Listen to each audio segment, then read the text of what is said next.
All right, hopefully you saw the scale. I'm like a pound or so off of my 182 goal for the day. So I'm going to attempt to go out and sweat off a pound in Minnesota, where it's probably, I don't know how cold it is. I opened the door, it doesn't feel that cold. Maybe it's like in that 20 range again. All right, doing an hour on the course. Probably got an extra layer on to sweat off that pound. It even sounds crazy to me, but I'm sticking with my plan, at least for today. And I got a big binge day after I sweat this pound off. But I keep changing my strategy, but I don't know. That's why I'm out here, is to keep strategizing. I'm just sort of brainstorming with you guys. But I'm thinking, now I'm thinking like, well, at least right now in the first 2 days, I just try to average 18 minutes a mile. And run, walk, maybe there's no set time, I don't know yet. Get 18. That'd give me 4 hours more cushion by the end of the race. And the main thing is, give me a couple hours going into that, you know, into the 70, 35, and then the 70-mile checkpoint. I'll have more cushion for those, but not push so hard that I kill the second half of the race either. It's really a fine line. You're out here a long time. Talking a 60-hour cutoff, that's 2.5 days, so you gotta be real careful. And when I was talking to my friend Mike, which I already know, the walking is much more easy on the energy, uses a lot less energy than the running.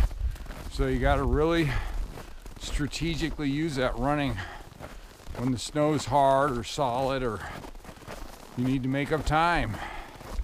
Anyway, yep, it's a fast morning. Boy, these definitely test me. After a fast day, a fast morning.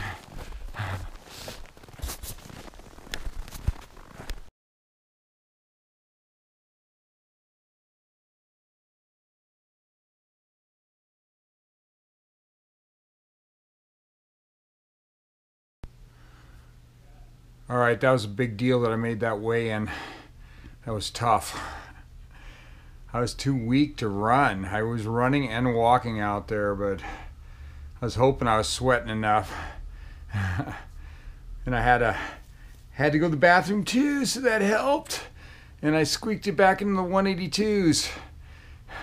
I'm either brilliant or a real dumbass with my strategies. But I'm gonna be skinny.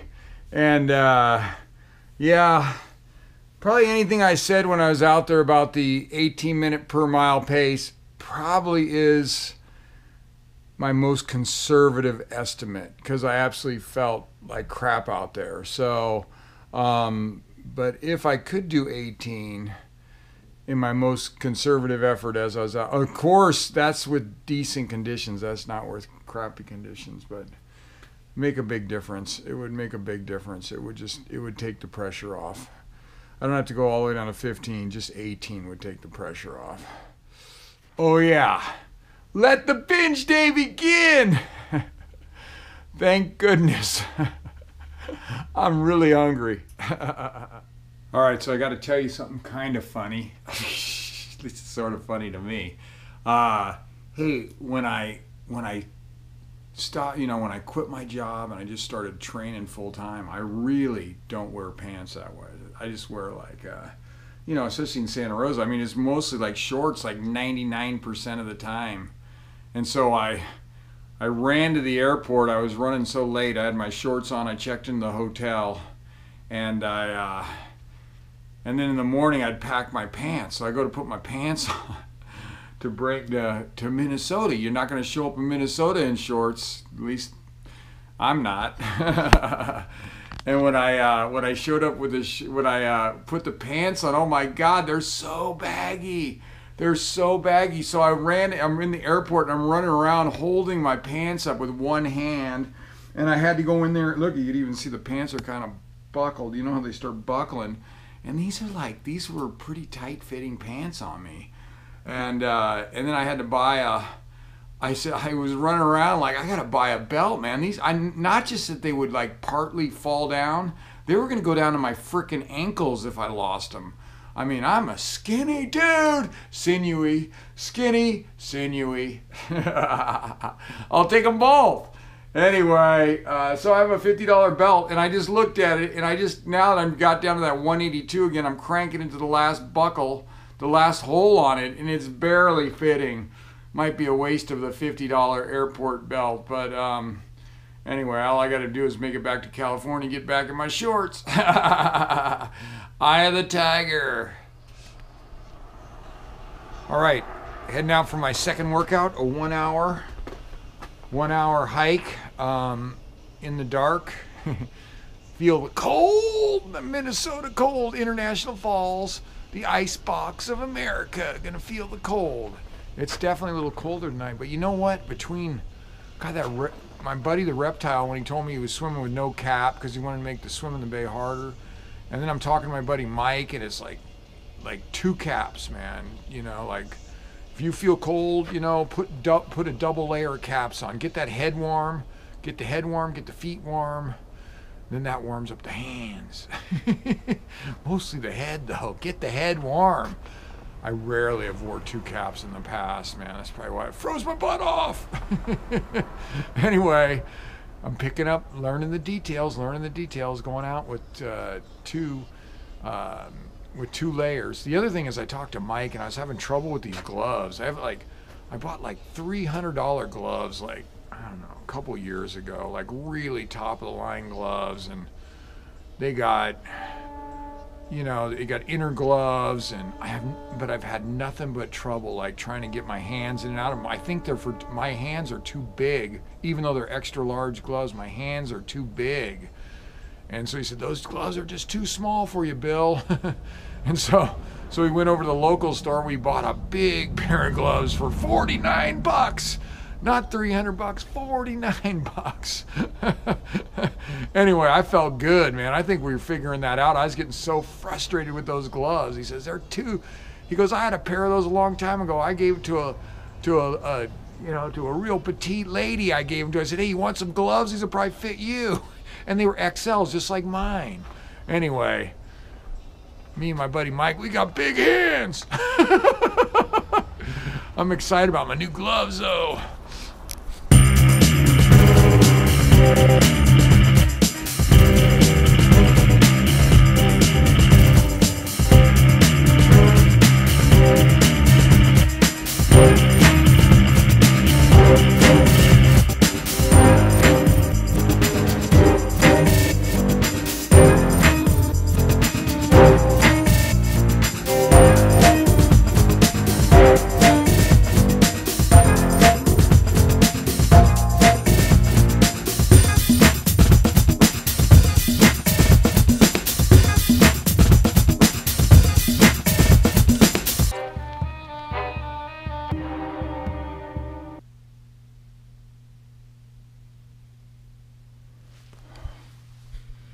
All right, hopefully you saw that, but the conditions are, it didn't snow today, the trail, it's colder out there. I don't know how cold it is. It's not super cold, but it's cold, and the trail's firm, like the best conditions I've had so far.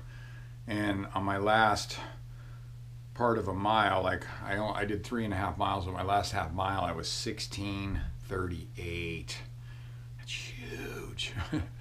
It just depends on what the conditions of the trail are, you know. I mean, it just depends. If it's soft, it's going to be slower. If it's, you know, if it's hard, I can move along. I can definitely move along. That was just walking. And I was able to do that. And I noticed, like, just like when I went to the beach, first time I go out there, you know, your brain is like, oh, this is a weird surface. This is a weird surface, you know, and it's, you know, your feet are sliding out and your brain's like all this negative thought. And you know, first I get out here, oh my God, it's cold, it's cold, it's cold. You know, my little brain up there, my crazy brain going. And, but the more I get out there, I was out there twice today. It's the third time I've been out there. Really got my gloves going good. I just put, just this little, my buddy Mike wears these gloves, just a nice wool glove. You know how much it cost? $2, $1.99. And I put it, and it's in the bargain bin. He goes, people just don't know about it. And he used this in the race, and then and I just put it inside of my big mitt, and I skipped. This is the problem when I stick this thing inside too. It's too much glove. It's just too much glove, and my hands are too big to get in there. And so I just put this inside of there, and then I got the beefy gloves that I'll show you later. But I bought these beefy gloves that are like, if it really, he says, yeah, if I forgot what he called it, but when all hell breaks loose, put the beefy gloves on. Like when it comes down to like it's about you keeping your fingers, put the beefy gloves on. I go, okay, I like that strategy. So anyway, I wasn't stressing about the gloves. I felt comfortable with the gloves. They felt good. My shoes feel good. One thing I ordered today was Deb ordered for me was the micro spikes. I don't know if I told you guys about these, but I made a mental note about it, and but at the time I was climbing, I was training to climb up Denali, and so I was up in Tahoe, and I was on this trail, and just practicing on snowshoes to get used to being on snowshoes, and a guy ran by me, right, and I go, ooh. And then he ran back. He went, I don't know what he was doing, like an hour run or something. He came back, and I stopped him. I said, hey, you look like you got it going on.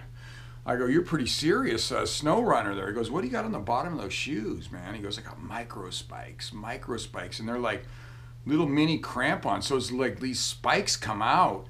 It's bigger than the screws. Like the screws those are made more for ice. These micro spikes, they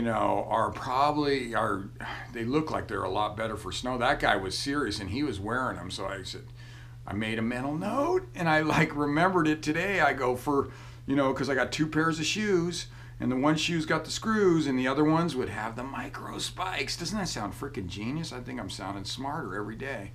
Anyway, just got time to think out here, got time to get used to the conditions out here.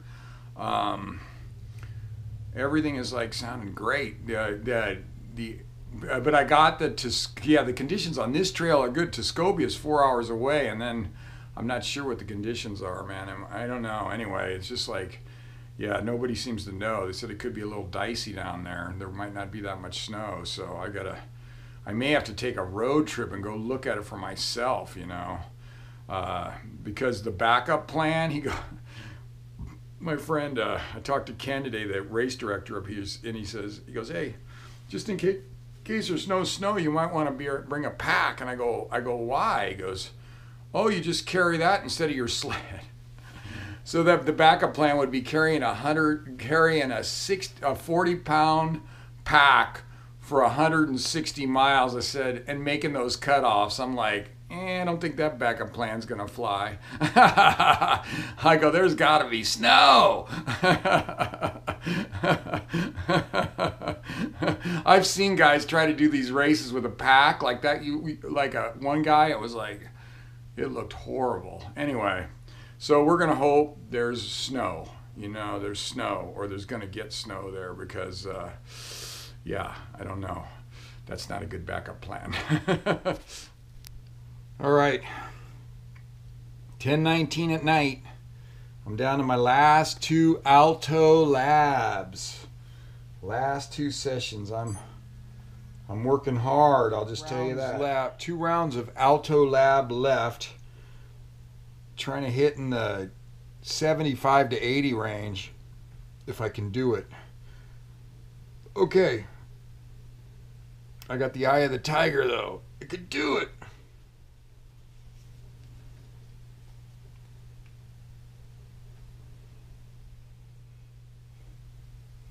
That was my 5th set. I'm out of gas.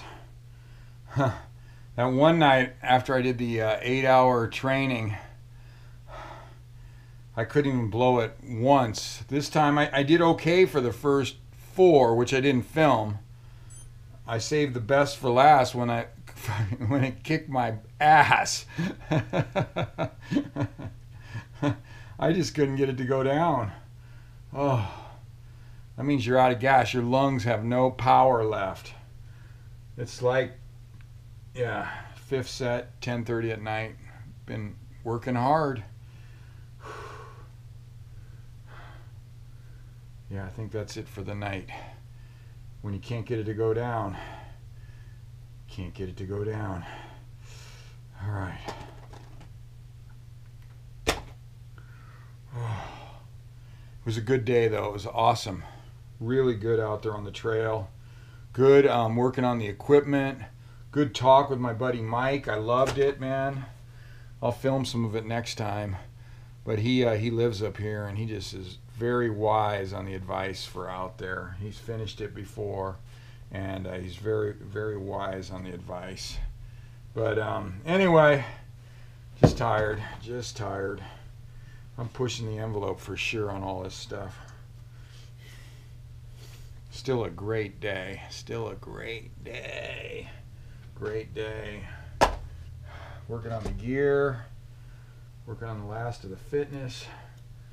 Last touches on the fitness. Yeah. Last thing I got to do, I got to go grab the X chart real quick. All right, hopefully you saw that. I was filling in the X chart. I love it. Got the temporary X chart up there. So, yeah, yesterday was a fast day. I got like that little F there because I'm kind of using my workout calendar. But I did order we ordered a big wall one for here because I'm going to be here like almost 7 weeks. So I might as well set up the X calendar like I got at my one at home. So we ordered one and we're going to put it up. So today was a great day though. It was awesome. Paying my dues. And hoping at Tuscobia get some snow, like I was mentioning. They're mentioning no snow on the trail yet, or very little, and so we might need snow down there. But anyway, still all this training is great because even if I only got to do Arrowhead's the one that's kicked my butt 6 times. Arrowhead's the one I want the most. So all this training here is just incredible for me. Just getting the lay of the land out there, getting used to being cold. Yeah, you got to get used to being cold. The body's not used to it. Not this kind of cold.